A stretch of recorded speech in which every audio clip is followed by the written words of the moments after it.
Hello, everybody, and a good day to you all. Today, I am talking about The Boys, season number 4, episode number 7, The Insider. In this episode here, we have a lot of things happening right now. Covers get blown. A-Train can't go back now. He crossed that line. He had crossed the line to the actual hero world, and he can't go back now. He can't go back. He got to save his family. He got to save himself. He said, I can't go back now. It's been crossed. Everybody knows it's done." And I was like, "Oh, I got to go. Peace out." And you got that situation. You got Ryan realizing that maybe he's starting to realize that his father's a psycho, and the thing is though, in the path he's going down may not be the right one. Butcher's still struggling with his dark side, his dark self, and also him dying. Mother's Milk trying to pretty much um find the balance, I guess you could say, in his life, and trying. He wants to be with his wife. He wants to be with his daughter. He wants that. He always has wanted that. But because of the job he has to do, the things he has to do, he has to make some sacrifices, and that's his marriage. It sucks for him. It is what it is. Because the stress is messing him up. He had a panic attack, passed out last mission, and so he realizing, I can't do this. I'm not that guy. I'm not that guy. So he put Billy back in charge. Now I'm not sure that's a good decision either, because Billy halfway dead. So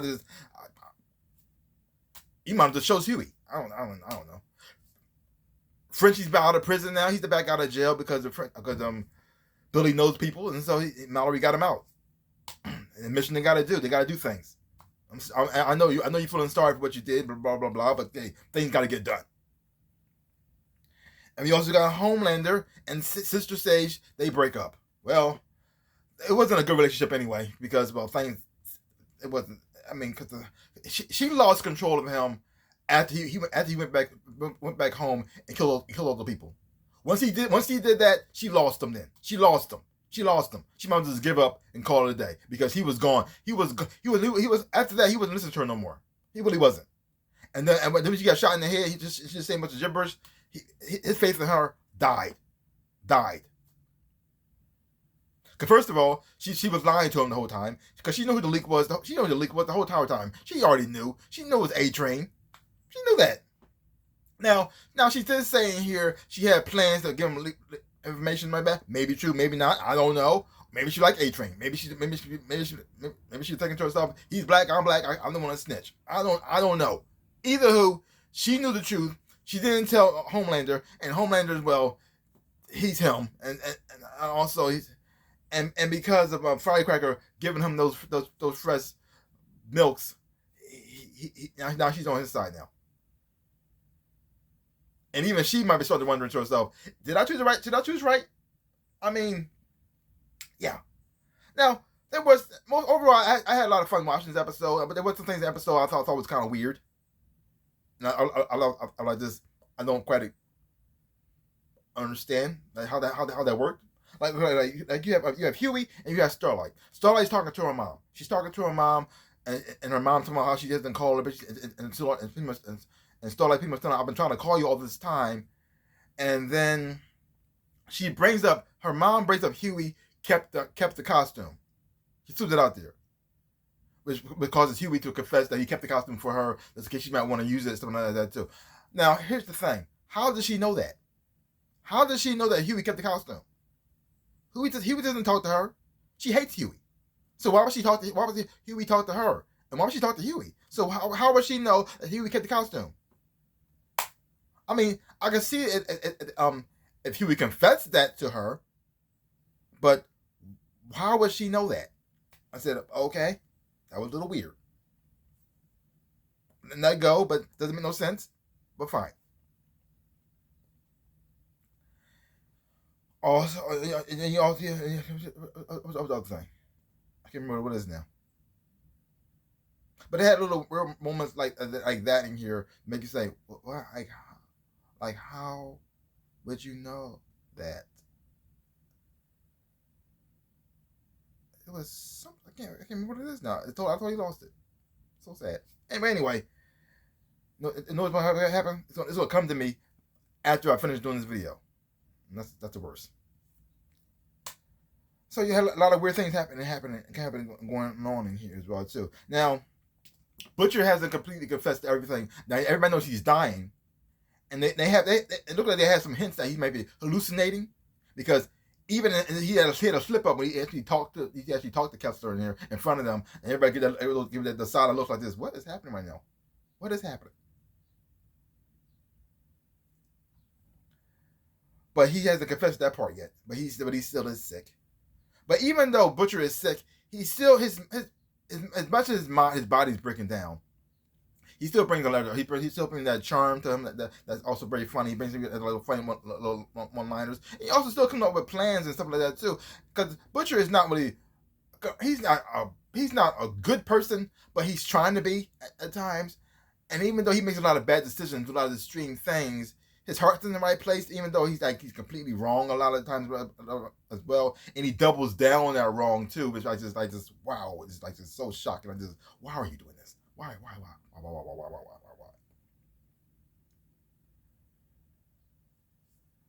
And so when you see him working alongside them, you can tell he still does care. It's just that because he didn't have to confess to them that he had Shamir locked up in the thing. He didn't have to confess to them. He's forcing them to make the virus again. He could have kept on going. Once he realized how messed up he actually really is, that he actually talking to a person who wasn't even there the whole time, who's been in a way coaching him to do a lot of messed up things. He realized like, oh no, I am really, really messed up. Yeah.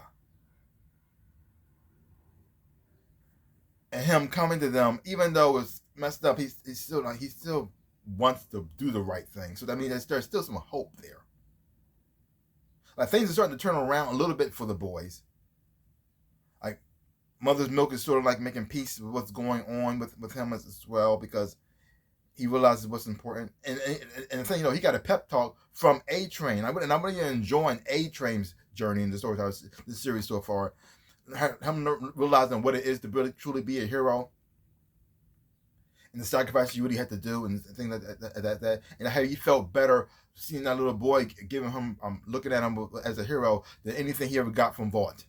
Because the thing is, though, you can tell Adrian has been slowly chipping away his soul every so often, and he realized he knows what he's doing was messed up. He knows what he's doing was bad, and you can see him like slowly like pulling him away, but at the same time staying there, because without that he feels like he can't. You had no money. He won't be famous. He won't get the love that he thinks he should get as well. But realize that's not really this is important. And speaking of love, the whole relationship going on between the Deep and his octopus Ambrosia, and seeing the switch in him. Because recently, last time he gave that speech to the Black Noir that violence is power and stuff as well too. And even though he was pretty much with his octopus girlfriend and then also sleeping with Sister Sage as well, when he snapped on her and then attacked her, this is the first time ever he attacked anybody who was sea life. I mean, other than the time he ate Timothy, which he didn't want to, because you can hear Timothy screaming out while he was eating him, which was like messing him up. And he always had a connection with sea life, even though he has the thing is the opposite. The weird thing is though, when he's trying to save sea life, he ends up killing them. He has caused more sea life to die than save them. You try to see that dolphin, end up killing it by mistake. You try to see that lobster, died. Timothy, he had to eat him. And so now he has somebody who he's in love with, and because of a heated argument, things like that too, he ends up killing it. And this was now it wasn't maybe his intentions to, but he did. But he was the one who threw the blow. Now they did have that thing going on a little bit too long with him screaming out. I thought that scene took a little bit too long. They could have ended that pretty soon, but watching how he switched, like how he seeing him switch, like first you could see the panic in him, because you could tell he was fighting himself in that moment, because a part of him wanted to save her. He wanted to open the door and save her so bad, but he said no, I can't do this, because the thing is though, at the same time you're also dealing with the fact that Peter's after him. Everybody thinks of him as sort of like a freak in a way. he also realized that him being in love with the octopus is wrong, because he's not even. I mean, he is human sort of, but also this is the bestiality is too, and also he with a person who actually is human, who he has feelings for, in the struggle like this. Like, should I save her? Should I put her back in the tank? Like this, what I do? Should I? And then him switching off. In a way, he pretty much had to cut off his own emotions to pretty much to do this. And then by doing this, he went down this darker path. I also like how things came back with, even with Black Noir, showing his narcolepsy. Because I thought it was like a one-off little joke that they're going to do, but they actually did play off in the picture as well. And also seeing that he can fly, which is also very interesting as well too. Because in the comic books, Black Noir is just a clone of Homelander. He has all the same exact powers. And seeing him fly here, now I don't think he's going to be the one who kills Homelander in this situation. But it's also interesting seeing him use that power in here. Now, here's the other thing that I thought was kind of weird. They didn't kill the Deep, which I thought was kind of odd. First they were getting their butt whoops for a while, but then A-Train came in and able to take him out, and then Annie was able to finish him off, and she was beating him up, and she even hit him with the plate, knocking him down. They could have finished him off right then and there. Why didn't they? I don't know. That part doesn't make no sense. They try to justify it in some type of way, but it doesn't really make no sense. You got the bad guy right there in front of you. You know he's going to tell, so why not just kill him? Now, Black Noir might be a problem, but the Deep, he's right there. He's already down. Just finish the job. Why not just do it? I don't understand. I mean, I see they tried and it failed, but to not do it, like this, why? He's in your home turf. He came to attack you and kill you. You have every right to kill him. So why not just? That's probably the only part that I thought was kind of weird. I don't understand. I don't understand. And then we had the whole thing with Ryan. And the interesting part was you have Homelander telling him Ryan he had to, like, almost like give him the freedom to do what he actually wants to do instead of being forced to do things what Vault wants him to do. But this time, because of everything that's falling apart around him, he pretty much gave him the opposite of advice this time, which caused Ryan to go against him again. Now, I don't know how the relationship is going to go now, because Homelander is slowly losing himself over constantly all the time. He's so the thing is though, he's fighting for control. And he also feels like he's losing everything at the same time. And the harder he fights, the more he like losing things. People like Sister Sage, he thought it was gonna be his brain, but at the same time, he's fighting against that as well. But he lost her. A-Train was like been by his side the whole entire time, and now in a way he lost him as well too. He killed off one of the Black Noirs. The Deep, even though he's on his side, he's not really. He's the Deep. So even like and you see him slowly losing it, and you can tell this show is wrapping up, because things can't end well. It just can't. They had the virus now. The boys had the virus now. Even though Kimiko almost died in the process of that, but they have it.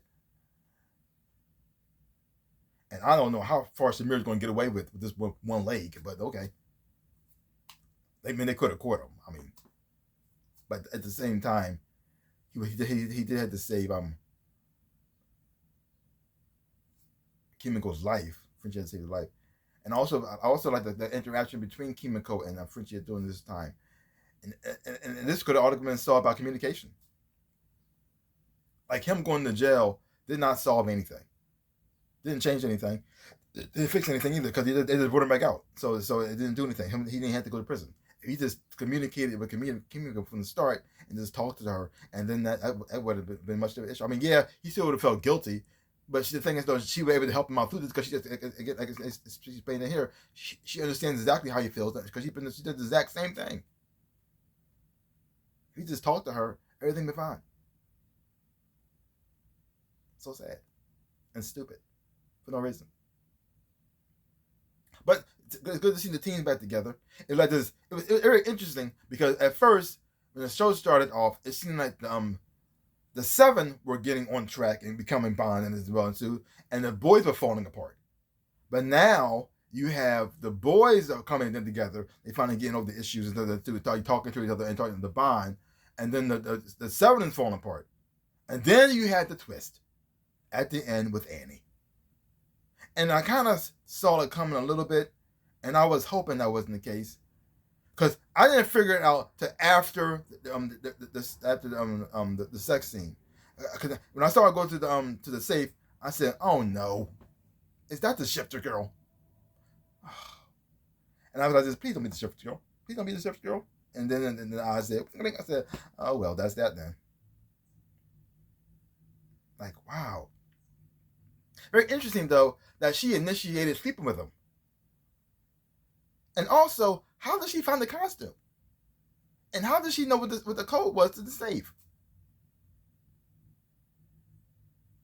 A lot of questions. I mean, a lot of things happening. I mean, even though I didn't enjoy it, a lot of things happening here that that it wasn't quite explained well, or it just happened. Just to happen. Okay, like. But it was also very interesting how the use of her powers, because it pretty much reminded me of something of a creature from off of Supernatural that also was a shifter, had to do the exact same thing. Looked like they took the same idea from Supernatural and then implanted it in here. This made it a little bit more gross. But overall, I did enjoy it. It had its flaws. It wasn't perfect, but I did have fun. I did have fun watching it. I think it was a little bit stronger episode than the previous the last episode, but I enjoyed that one as well. But I think this one was slightly a little bit better. There's a little bit thing that was a little bit off. So leave comments down below. Let me know what you thought of this episode of The Boys. If you haven't been watching it, check it out for yourself. Hope you watch it, you will enjoy having watching it too. So give my channel a like, hit the thumbs up, and subscribe to my channel and share. I really would appreciate it. Also, links down below. Connect with my social media. You want to find me there. Also, some more stores, also things for shirts and socks, hoodies, and everything else and whatnot. See some stuff, buy some stuff. I really would appreciate it. So like I always say, in my dreams and in real life, I am the Ninja Rabbit. Peace out, people.